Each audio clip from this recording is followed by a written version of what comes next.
The following is a production of DallasCowboys.com and the Dallas Cowboys Football Club. How about them Cowboys? Yeah! Go Cowboys!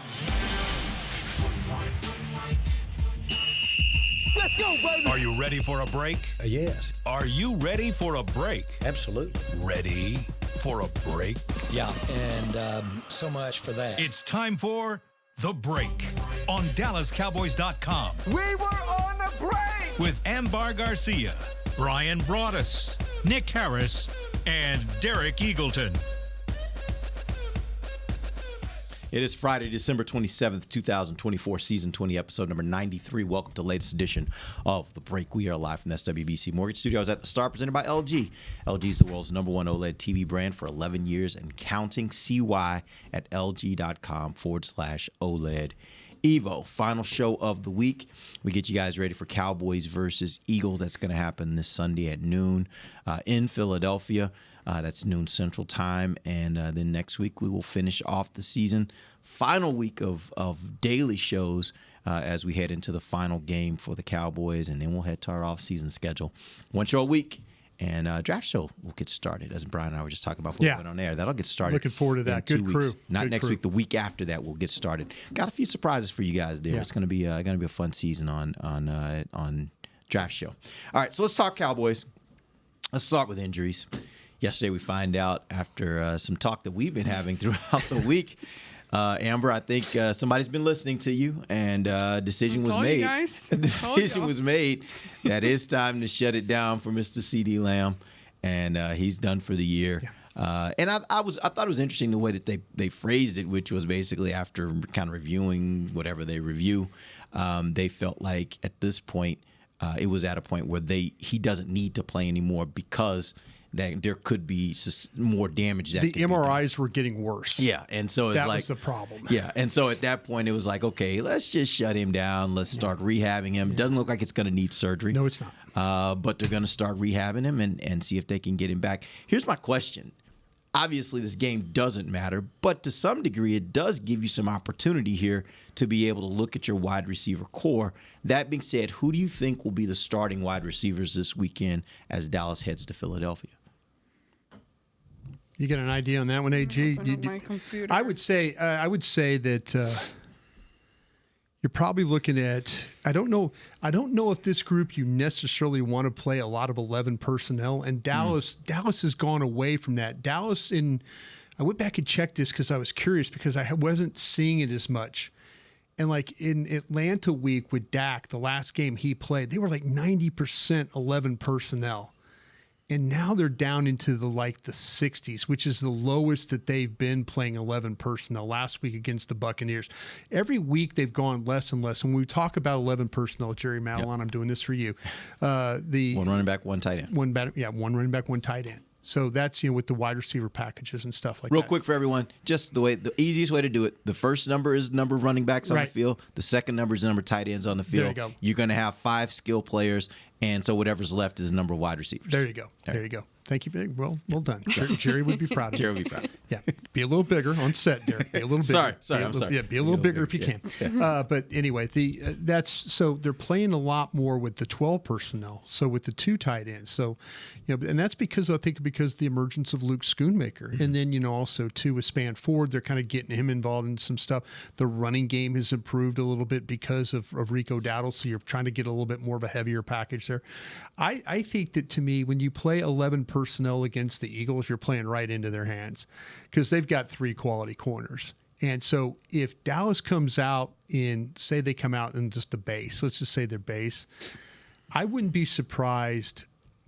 Brooks is practicing. Mm-hmm. Tolbert, Brooks, but how do you incorporate Turpin in there, some way, somehow? We haven't really seen anything.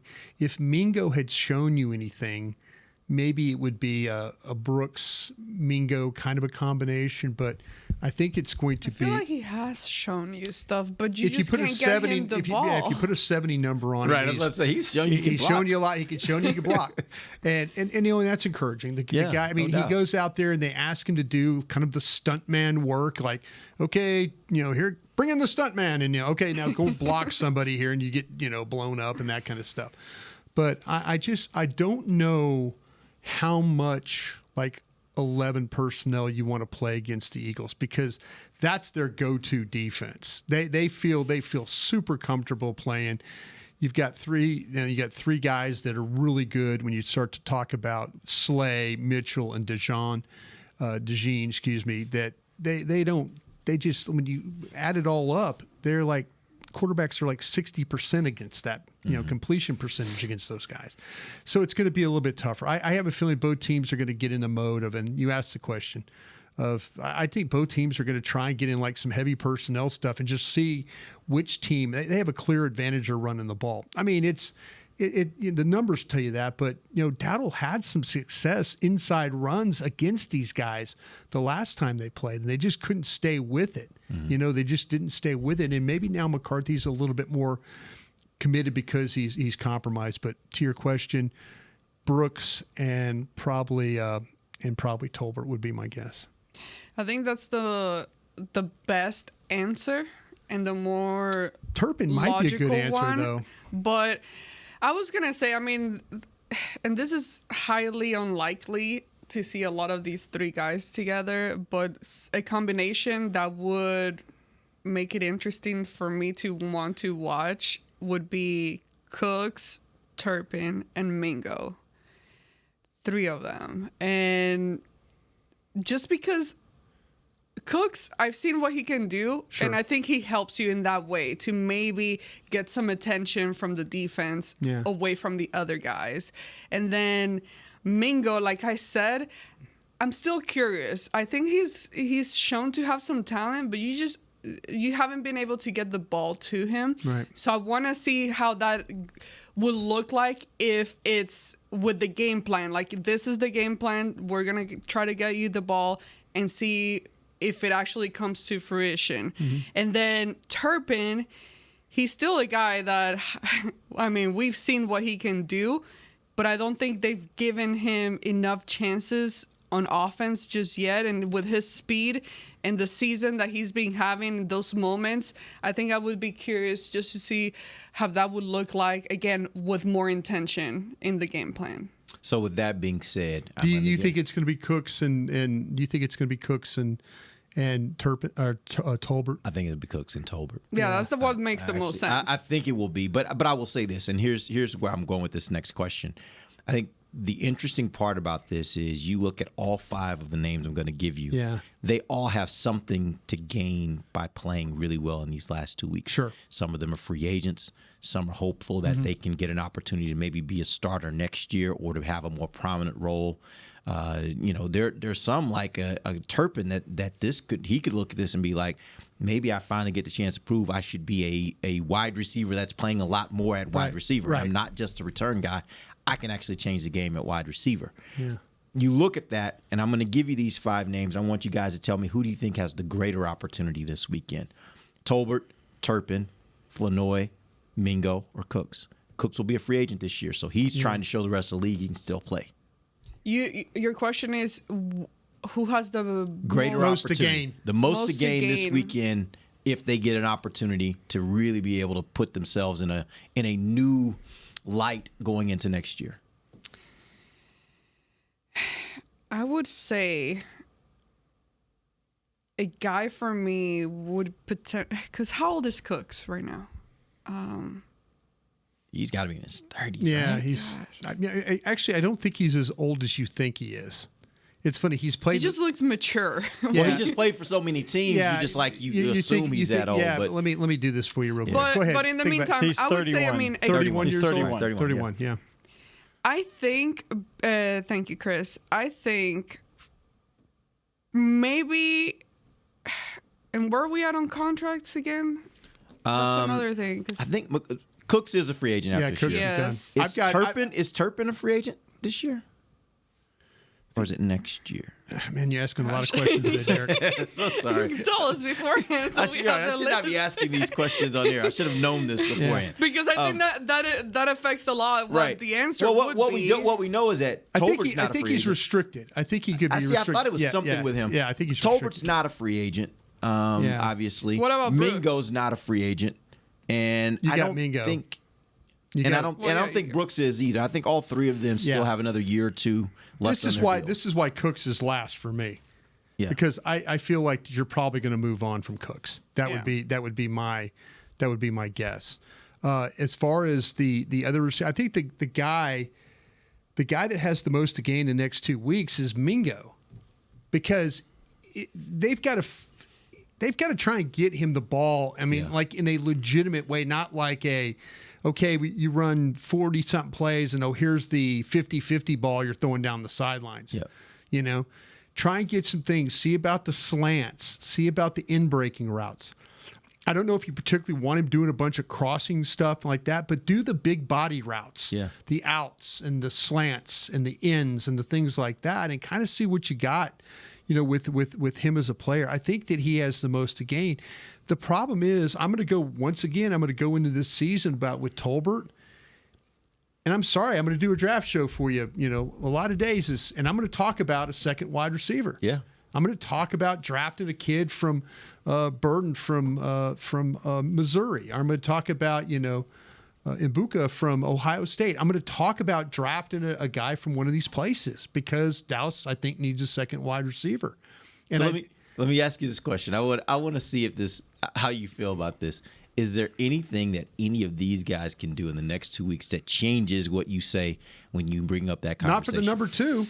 Not for the number. You're asking trick questions here. No, but I'm just saying, let's assume one of these guys goes out and plays really, really well the next 2 weeks. You're still going to be like, no matter what I see the next 2 weeks, I still need a number two wide receiver. You know what? This was when we all got together in Oxnard and we're watching practice every day and talking about Tolbert, and someone's got to step up. Somebody's got to be the second receiver. Cooks Cooks got hurt, and then it became Tolbert, and so no. It hasn't changed. They need a legitimate second receiver. No matter what happens here down the stretch. No matter. I mean, and then the rest of these guys, I think, are playing now. Turpin's got some interesting traits about him that, can you use him in the slot? Can you use him? He's always going to be a special teams guy for you. But no. Brooks, Tolbert, those guys. I'm going to draft somebody that's probably better than those two guys. And that's going to be the guy that I'm going to play next to CeeDee Lamb. I've learned my lesson. I've waited now for Brooks 3 years. Yeah. I've always I've like, okay, this year. No. And I'm sorry it sounds harsh, but this team needs a legitimate second receiver. Mm-hmm. He makes occasionally will make a play. You have to be better than 1 or 2 catches a game. You have to. And right now he's not. And so that's kind of where I'm at with him. I'm okay with having him on the team, but I know in my heart I got to do better there at the second receiver, and I think I can. I think, and I totally agree with you, having to draft another receiver. We've seen. I mean, this season, poor CeeDee Lamb. At times, he was the only one at times, making the plays, and he needs that kind of support on the offense. But I would say if there was somebody that had the most to gain, it could potentially be Brooks, because even though I like Brooks a slightly better than Tolbert, I think the team, because of how they obtained them, the team has Tolbert ahead of Brooks. And with what I'm trying to say, I could see potentially Tolbert staying here just as depth, not as the second guy. He's signed through 2025. Yep. So he's got another year. Brooks as well, right? You can cut people. Be drastic. Fair. Cut. Bye. See ya. If you're not bringing anything to the table. But anyway, the point he's staying here. But Brooks, he's an easier one that I could see him not being here next year, regardless of his contract not being over. So I think if he was to have a good game this weekend and they use him and he shines, I think the last taste in your mouth is what you're going to remember the most. So I think I do see this 2 last game being crucial for guys like him. Yeah. Tolbert's done. I mean, not Tolbert, Turpin is done. So he is a free agent. Yeah. He was with you 2022, 2023, 2024, 3-year deal. So he's a restricted free agent. So but he'll be tender. Yeah, they'll have to tender him either first or second round. Yeah. Well, yeah, I think he has a great opportunity just because I think he has probably the most ability of any of these guys to be able to really do something special. Well, I think beyond that, I would say Mingo is the guy because I look at it for Mingo and I think after being traded, like he's got something to prove. And you know, this thing about the NFL, like you get drafted by a team, don't really do much there. You get traded to another team. If he does nothing here, then the likelihood of him really getting his career going at some point is probably going to be really, really small. But I feel like he has a little bit more of a grace period. Yeah. Because of the time that he got here, how he got here. So that's why I don't see these last 2 games as being like, oh my God. But it is an opportunity is what I'm saying. And that was the question. Like the way I look at it is, here's an opportunity for him to show at least a spark. Show us at least a flash where we're like, ooh, wow, that's okay. He's got a little something because I think that carries over into next year. And as you know, the question I asked Bryan about the draft, I agree. I think you got to draft somebody as your second wide receiver.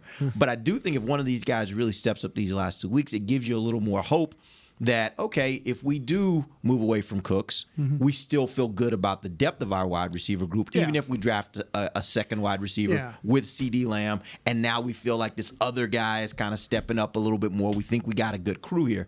If nobody steps up, then it's like, do you even have a third wide receiver? Do you even have somebody you can really rely on? Even if you draft somebody, or you really need to rehaul this whole room.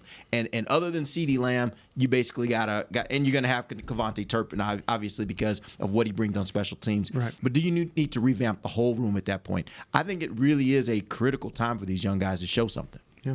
All right, we're going to take our first break. We're going to come back. Got a little Yeti time with AG. We'll see what she has on her mind. And in the final segment, we will talk a little bit more about the Cowboys-Eagles matchup. We'll be back. DallasCowboys.com radio. Todd thought it would be secure to jog in the cheetah savanna. Todd believed the big cat repellent he bought online was reliable. And now, Todd is trying to be faster than this cheetah that can run 80 miles per hour.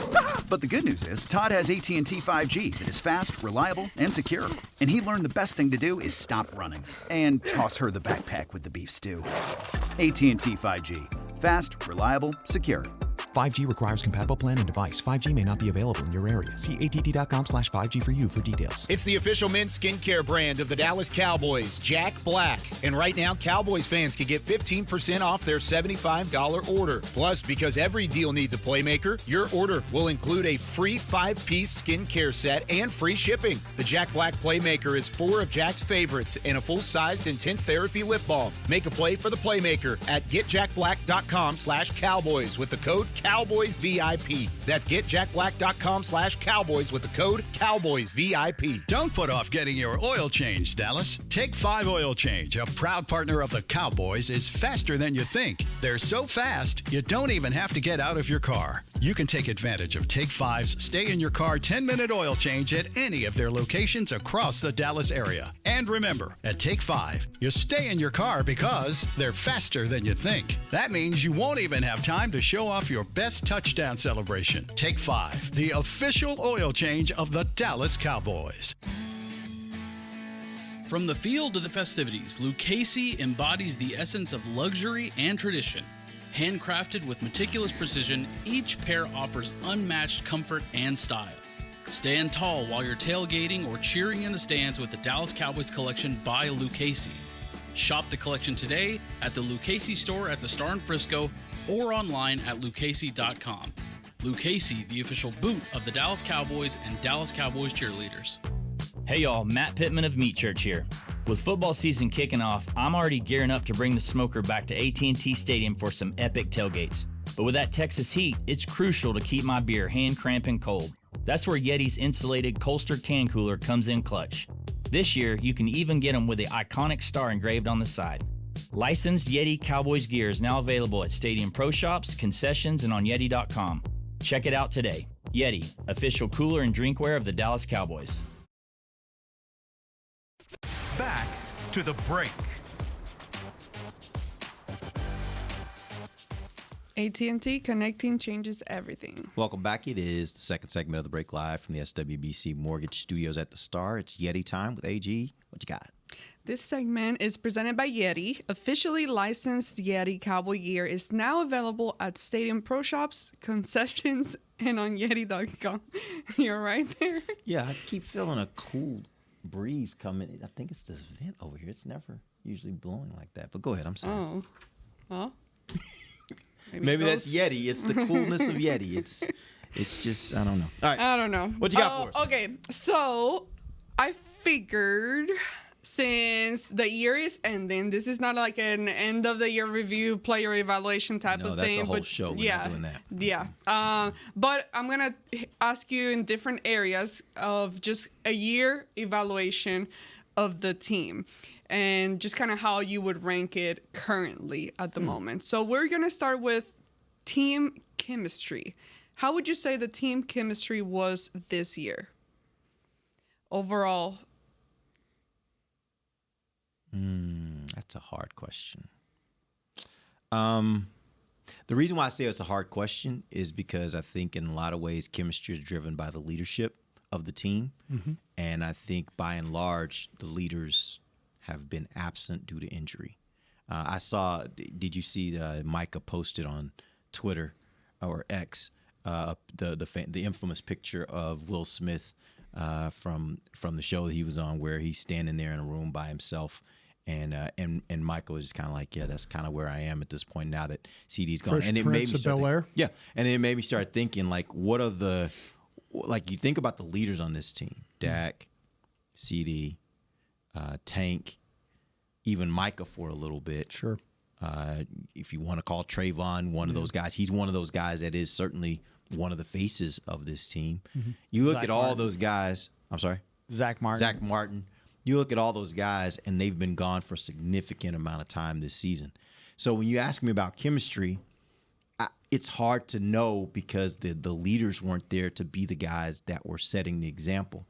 I think the character of this team was really good, which maybe that's a part of the chemistry because the fact that halfway through the season, most people wrote them off as done. Mm-hmm. And the fact that they weren't actually eliminated until last week because they got on this winning streak says the character is right, which, that could factor into the chemistry. But it's just hard to say with chemistry just because the leadership wasn't there. No, he's absolutely right. And the character of this team, but I've also said this, and I don't know if this is character or this is just guys realizing, you played with just a ton of young guys that are not established. And they kept playing, but that's their character that they're not CeeDee Lamb. They're not Micah Parsons. They're not Dak Prescott. They're not, Tank Lawrence when it comes to the compensation. Yeah. I think a lot of guys showed really, really high character, but I think they showed that when you have to call on them, they were able to answer the bell. And I think that says a lot about them. I think that maybe you could apply that to the chemistry that the players that they got together are high character. They fit together. They're going to play hard. They're going to try and do what's asked of them. Initially, I'm going to say the chemistry on defense wasn't very good. Mm-hmm. I don't think it was. I don't think I don't think the buy-in of Mike Zimmer who was currently playing defense for this team. I don't think there was a real, and I use the word buy-in, but I don't think Mike them taught it fast enough or well enough. And I don't think the players, they were all feeling sorry for themselves because of Dan Quinn. They're all, and this is just my observation. It's not anything from the locker room or anybody telling me anything. I'm just thinking that you got off to such a bad start on defense. And there are probably some players that are like, oh, damn, we got to do this. And this guy, he wants to do this. And I don't understand. I'm good at this. He wants to do this. I don't understand. And, you got guys that were brought on here, and I'm sure that Eric Kendricks, he was brought on because he'd played in the system and stuff like that. So, but there came a point in time too where maybe Eric Kendricks was, maybe he was just the one guy saying, hey, come on, man, we could, you got to buy in, you got to do this, and then they all kind of figured out that, well, damn, maybe Zim knows what he's talking about. Mm-hmm. So the chemistry of Zimmer and the defense initially, F. Where it is now, C+, B, because they're all they're playing at a better level without some of the guys who are leaders that Derek brought up. Yeah. Okay, so you guys listed a whole bunch of players that have been out due to injuries. How would you rate the player growth, overall player growth, as far as like all these younger players that have had to step in and step up? Wide receiver's been very poor. That's an area. Offensive line, I think, has been good. Tight end room, I think, got better. Quarterback that's a veteran group with the exception Trey Lance is not going to play. So we start to talk Cooper Rush. I think Cooper Rush did the best he could in the situation. I'll give you another one. They got better linebackers. Yeah, I think those young linebackers. I think they ascended this year. Yeah, the young linebackers got better. I think what you want to say about Rico Dowdle. I think he got better. Yeah. I think initially that when they just said, well, let's try and have a two horse rushing attack here with and then they realized that wait, Zeke can't get this done, and then Hunter Lipke, they didn't hand the ball to Hunter Lipke anymore, and then Deuce Vaughn is Deuce Vaughn, and I mean that in no disrespect. Yeah. I mean that Deuce Vaughn is they can't find a role for Deuce Vaughn, so he didn't get better because they can't find a role for him. But Rico Dowdle got better. I think because he stayed healthy. Yeah. When Rico Dowdle stays healthy, he's a better player. The secondary, I can't say you got better because you never had your guys. You didn't have your veteran guys there. But your young, but Carson didn't get better. Your young cornerbacks did not ascend like you wanted them to. They didn't progress as I think you wanted them to. Not at all. And I don't think the safety room, I think, kind of stayed the same. Yeah. I think Wilson's a good player. I don't always trust Hooker, playing. But I think the offensive line, when you ask, they've gotten better running the ball. And 4 of the last 5 games, they've given up not many pressures. Yep. They've done their job to try. If Dak was playing behind this current line, the offense might be even better. So I just think all the things. I thought this wide receiver room was going to elevate. No, it went south. Yeah. It went south on me. To be honest with you, I think they continue to be who they've been, which is they can make a play, splash here or there, but by and large, none of them really stepped up and took the opportunity. You got one guy. It really is. And I shouldn't. Turpin, I think, is when you ask Turpin, put him in the backfield, put him in the slot. You could do things with him. Is one of the most dynamic players in the league as a kick returner. And the rules didn't really affect him all that much. Yeah. He was able to bring a couple out. Heck, won a game for you there in Landover. He might even be better with the new rules. Yeah. We kind of thought that in the OTAs when I was out here watching him. By the time he caught the ball and nobody moving, he was already about the 35-yard line. Yeah. I'm like, whoa, this is going to be interesting. Yeah. The ball's going to be at the 50 all the time. They let him run it back. Yeah. All right. We have talked a lot about penalties. Excuse me real quick, too. Do you think the defensive line got better with Mozzie Chauncey? Yes, that's another one. It did. Yeah, I'm sorry. I didn't mean to not forget that's actually, honestly, that might be the one the group. offensive line improved, I say the defensive line probably improved the same amount. Yeah, Osa and Mozzie and Chauncey Golston and those guys. Yeah, they stepped up when we were all kind of like going, this group, they drafted all these guys and none of them played worth a damn. But they've played worth a damn this year. They really have. Yeah. Okay, how would you guys rate the team discipline? And this all involves penalties, turnovers, and other mistakes that have affected the team's performance throughout the season. I know this was an area that we have criticized a whole lot just in general that they have struggled with in the past. Have you seen improvement in any of those areas? Yeah, I think just like everything else on this team, they're way better now than they were at the beginning of the year. Yeah. I think they're much better over the last 4 or 5 games. But what I also don't know is... There's no Guyton in there. Yeah, well, I think that's part of it. But I also wonder if part of it just is like, it's a better team now. Like good teams tend to not do stupid things, right? Yeah. And I think they're a better team right now all the way around. Like they're just playing better football. And so... Yeah, I think it's improved. I definitely think it's improved. And I think you got to give them credit for that because they are better now than they were at the beginning of the season. Yeah, I can't remember how many times I had to listen to Mike McCarthy open the press conference. Penalties, turnovers. Penalty turnovers. Got to improve. Penalties, turnovers. I'm like, bro, every week and you stand up here and you say penalties and turnovers. You do something about it, or draft players that will not, but they Guyton hasn't played as much. The holding calls are down. Haven't lined up deep in the backfield. And that's gone down.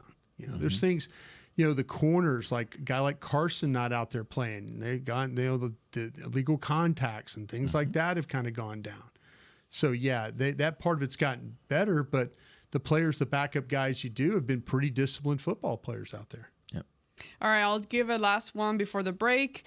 How would you guys rate the in-game decision making? So this kind of goes to obviously play calling, and then if you want to throw in Mike Zimmer as well in there with the defense, how effective they were in-game adjustments, time management, and the use of timeouts or substitutions. So anything that involves any of that. Well, I will say that the one thing we were harping on earlier in the year was the fact that this team seemed like they weren't as prepared because they were first quarter, third quarter, they were not doing much scoring and they were giving up points. And it seemed like it was a consistent theme. And that has gone away. That is not the narrative at this point. So in that respect, they've gotten better at being more prepared in those instances when they are coming into the game and when they're starting the second half. So from that standpoint, you got to give them credit there to say that they have gotten better when it comes to game management. I just don't think they've had as many games of consequence this year. So it's hard to really judge a lot of the in-game decisions. Like it's hard to know, like if you would have been in this situation. That's where you really get to see how much the coaching decisions matter, is when you're in those close games. They just haven't had a ton of those. I kind of feel like early I mentioned this Zimmer and them, poor job. They didn't get it done. You just, the communication, the players, all that was not good. And, and we saw that. We saw huge games were rushing yards against them. Seemed like everybody was throwing the ball. No, they couldn't get off the field. There was only one game this year where I felt like that Mike McCarthy was the reason why they lost the game. Cincinnati. Even though they had the block punt and all that stuff like that, the running of the football and all that, had a chance. And you could have taken the game in a direction if you would have just stayed committed to something in that game, and you didn't say. But they were in a lot of games. They were knocked out of a lot of games. San Francisco, Atlanta, Philly, Houston. Man, that's 4 games right after the bye. Detroit before the bye, you were knocked out of that. That's 5 games in a row where Mike McCarthy was not a factor in having to make a decision whether to win or lose. I would hope the next guy you get, if in fact that's the case, I always talk about difference makers. Find me the difference makers out there when it comes to the coach and the way the guys are. Not only, I think Mike does a great job of getting the team ready to Sunday. I just worry about being the difference maker on Sunday. There were those weeks where everyone was saying bad practices. We didn't practice well, and all that, which is on crazy. Mike, that's on Zimmer. That's on the staff. All of them. That's on the staff. And where I also have to ding them a little bit is early part of the season when you had Dak Prescott, and by and large the offense was relatively healthy. Now Zach Martin was playing unhealthy. He was not healthy while he was playing. But all that being considered, like you had an offense that should have been able to do more than they could do. And it seemed like they just couldn't figure out a way to get this offense rolling. And so you got to give that to Mike. And Mike has to be Mike, the head coach, Mike.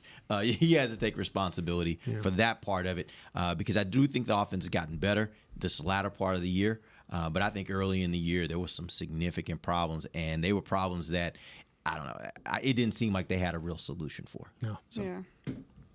For a while, but thank you. All right, good segment there. We're going to take our final break. We're going to come back. We're going to finish this thing up. We're going to talk about this Philly defense real quick before we end the show. We'll be back. DallasCowboys.com radio. If you can't be at the stadium, there's no better way to watch your Cowboys than on an LG OLED Evo TV. That's because everything you see is more lifelike. Every play, every hit. I mean, you might as well be on the sidelines. That's how clear it is. It's all thanks to LG's legendary technology. Perfect black, over 8.3 million self-lit pixels. No one comes close. LG OLED Evo is the best TV in the game for a reason. See for yourself at lg.com/OLED Evo. They say champions are remembered, but legends are never forgotten. United Ag and Turf offers a winning lineup of John Deere equipment built to tackle any challenge on and off the field. Legendary John Deere tractors, combines, residential mowers, commercial mowers, compact construction equipment, Gator utility vehicles, and a full line of golf and sports turf equipment. United United Ag and Turf, the official Ag and Turf equipment supplier of the Dallas Cowboys. Visit UnitedAgAndTurf.com to find a location near you. If you shout, "How about them Cowboys?" you have that undeniable passion that's the heart of Cowboys Nation. And if you like to drink Dr. Pepper, you love the unique blend of its 23 flavors. Together, your one-of-a-kind fandom paired with the one-of-a-kind taste of a delicious ice-cold Dr. Pepper is the game day lineup that can't be beat. Better yet, gather your Cowboys and Dr. Pepper fan friends to watch the next game and crack open a delicious ice-cold Dr. Pepper for everyone. The wins will be even tastier. It's a Pepper thing. And we're going to overtime. Erica, how much have I spent on concessions? For questions about their money, Dallas Cowboys fans can turn to Erica, the virtual financial assistant in the Bank of America mobile banking app. Learn more at bankofamerica.com/Erica by your side. Bank of America, official bank of the Dallas Cowboys. Erica responses may vary. Digital tools featured require downloading the mobile banking app and may only be available on select mobile devices. Erica is a mobile feature only available in the English language. Your chat may be recorded and monitored for quality assurance. Message and data rates and additional terms may apply. Bank of America, N.A., member FDIC. Todd thought it would be secure to jog in the cheetah savanna. Todd believed the big cat repellent he bought online was reliable. And now, Todd is trying to be faster than this cheetah that can run 80 miles per hour. But the good news is, Todd has AT&T 5G that is fast, reliable, and secure. And he learned the best thing to do is stop running and toss her the backpack with the beef stew. AT&T 5G. Fast, reliable, secure. 5G requires compatible plan and device. 5G may not be available in your area. See att.com/5G for you for details. Back to the break. LG OLED Evo is the best TV in the game, but don't take our word for it. Digital Trends said the LG OLED G4 has the best picture quality they've ever seen. See it for yourself at lg.com/OLED Evo. Welcome back. Final segment of the break, live from the SWBC Mortgage Studios at the Star. Segment is brought to you by blockchain.com. All right, let's talk about the Philadelphia defense. They are right now the number one ranked defense in the NFL. For a reason. Yeah, they are second in pass defense. They are seventh in rush defense. They are fourth in points allowed. Yeah. They've only allowed a 300-yard passer one time this season. They have. That was in a week 4, I think it was, game where they lost at Tampa Bay, where they gave up 334 yards. Yeah, they were really banged up. They didn't have any of their offensive players in that game, too. It's a tough game for them. But that being said, that's the only game this year they've given up 300 Baker Mayfield yards. got him. Yeah. So, looking at this, Brian, Yeah. is there any part of their pass defense where you're like, if there is a way for Dallas to take advantage, here would be the way that they could take advantage? Yeah, I mean, you're gonna get the one thing that it's going to be difficult without CeeDee Lamb in this game because they're going to find a way to match you. They're guys, Slay, Mitchell, the rookie, and Cooper DeJean. Mm-hmm. They got 2 rookies in Slay, and like I said earlier, they just don't allow completions. They stay with you in coverage. There's very little separation in the way that they play. They're going to rush 4 man. What they did to Cooper Rush, and I'm interested to see if they do this time around there, Ambar and Derek. They strictly played clog and cover against him when he made his opening, the start after Dak got hurt. Clog and cover, rush 4, drop 7, rush 4, drop 7, and they did it the whole game to him. And so it's like they said, listen, we're not going to let him. And what happened was then the ball was just kept going check down, underneath. The ball never went down the field. Mm-hmm. And so I have a feeling with no Lamb, are they going to take some shots down the field? Can you take some shots with Cooks? Can you try and take some shots with Tolbert down the field? If I'm Dallas, they did have, watching the game, Dallas had some success with the inside run with Rico Dowdle. You get in that 12 personnel package, try and make them have to defend your run. Now they've got some inside players that have got some size. Milton Williams, Jordan Davis, Jalen Carter, Nolan Smith. Nolan Smith's playing a lot better for them. Zach Bond, the linebacker, is going to make every single tackle. Dean has been a guy that's kind of been a little bit of a sidekick. You thought Dean was going to be the guy that was going to be the difference maker here. It's actually Zach Bond is the one that has made the difference. And then they're going to get C.J. Gardner-Johnson. They're going to get him down in the box, too, to have to play run defense. So it's going to be a tough game to have to throw the ball. Even though Cooper Rush has done a better job the last 4 games of getting the ball down the field, those air yards have improved, and he's got 6 touchdowns, no interceptions. With those, but it's going to be a challenge of can you block this front, and then can you find a way to win on the outside? And these corners make it very, very difficult to do that. They were so bad. They were so bad last year in the secondary, and now they're really good. Yeah. You want to feel a little bit better knowing that Cooper Rush has improved some, and that it wasn't just one target. He has been able to complete passes with multiple different targets, but again, you not having CeeDee Lamb changes everything, and that's the big thing for this game, because I don't trust this offense to be able to do anything without a CeeDee Lamb. They can now go double Ferguson is what they can do. Yeah. They don't have to worry about, what they're going to do is, like in those, the later it gets in the series, third down, they're going to play those split safeties. They're going to play cover 2, and they're going to try and make you throw underneath. Is what that's their plan. Vic Fangio, the veteran defensive coordinator. Last time you faced Vic Fangio, it was when he was with the Dolphins last year, and that was with Dak Prescott at quarterback. So he's got a gauge of how to play you, and you just don't have enough. I don't think you have enough weapons to really affect how the Eagles are going to play you defensively. When you look at their run defense, that is the worst of the two. They're still 7th in run defense, so they're pretty good there as well. But what have you seen that other teams may have been able to do against them from a standpoint of running the ball that maybe Dallas can do? Yeah, the inside run stuff, I think, is where you're at. I mean, you've got to find a way. Like sometimes these defensive tackles, Smith, Davis, they'll play. Excuse me, Carter, not Smith. They will play upright. And so you have big, heavy guys that come out of sense and play upright, and they don't have the lateral. So now you've got bodies in them, and then you've got Rico Dowdle hitting that hole or hitting that crease. All you really are trying to do against the Eagles defense is have successful runs, 4+ yards. 4+ yards. Just put a bunch of successful runs together, and that's really how I think the best way to try and move the ball in these guys. Because if it turns into now Cooper Rush will get rid of the ball. He's one of the tops in the NFL when it comes to time thrown. When he gets that ball, it's getting out of his hands. So you don't get a lot of pressures. You don't get a lot of sacks. You get sacks when breakdowns happen and then he stops.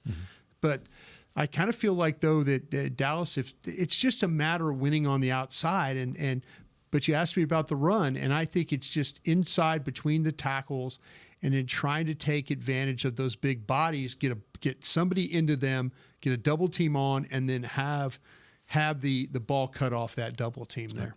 One more quick note before we end the show. It's looking more and more like the Cowboys will not face Jalen Hurts. He's still in the concussion protocol. Yeah. Kenny Pickett has been taking first-team reps, so it looks like they may be without their quarterback as well. Yeah. I think this week, obviously, this game is of little consequence of the Cowboys from the standpoint of playoffs. So I don't know that we necessarily need to pick the game, but here's what I want to do. I want to go around the table, and I want you guys to tell me if the Cowboys win, this is how it likely has to happen. That makes sense? Yeah. All right, Amber, let's start with you.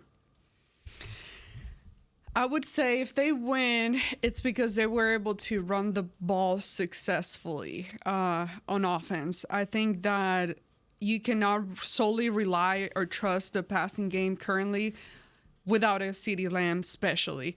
I think I trust the Dallas defense to be able to create pressure and do the job and keep it competitive at least.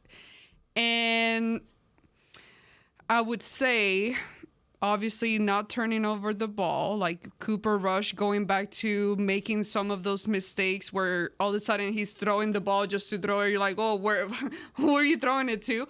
I hope he's able to progress from last week and keep improving in that area and just be smarter. I think we've seen them be capable of moving the ball down the field, but it's just, again, what happens in the red zone and all of that. And I think it all starts with the running game and how successful Rico Dowdle will be in this game. Yeah, make Kenny Pickett a passer, and then win it with Turpin in the special teams. If you could find a way to get off the field, make Turpin those hidden yards, whether the punt return stuff. We've seen the Cowboys go to the Philadelphia and win games with block punts and things like that, and big special teams plays. I think you're going to need some big special teams plays. Create some field position here, but make Kenny Pickett have to beat you throwing the football. They're very, very capable at the wide receiver spot and all that. But if you're making him throw the ball, that means you're choking the run. But make Kenny Pickett if Dallas wins this game, it's because they made him a passer. Yep, I agree with that wholeheartedly. I think in addition to that, the way I look at it is you're going to have to get some scoring from other parts of your team. I think defense, special teams are going to have to get some scores. Kind of a Washington game. It's going to have to be a Commander's game. Or they're going to have to give you short fields. Short enough fields where you can take advantage and get a couple plays here and there, and then you're in the end zone. But this is going to be a game where the defense, special teams are going to have to win it for you. Remember, they gave you a short field. They gave you the ball in the 5, and Dallas kicked a field goal the last time these two teams. Different team back then. Yeah, different team. I think. Different team. Right, different team. All right. We appreciate you guys, a little Jonas. bit more banged up team. Yeah. We appreciate you guys, Jonas. We're back on Monday. We'll let you know what went right and wrong for the Cowboys. Till then, for Bryan Broaddus and Ambar Garcia, I'm Derek Eagleton. This has been The Break live on DallasCowboys.com radio. This has been a production of DallasCowboys.com and the Dallas Cowboys Football Club. How about this, Cowboys? Yeah!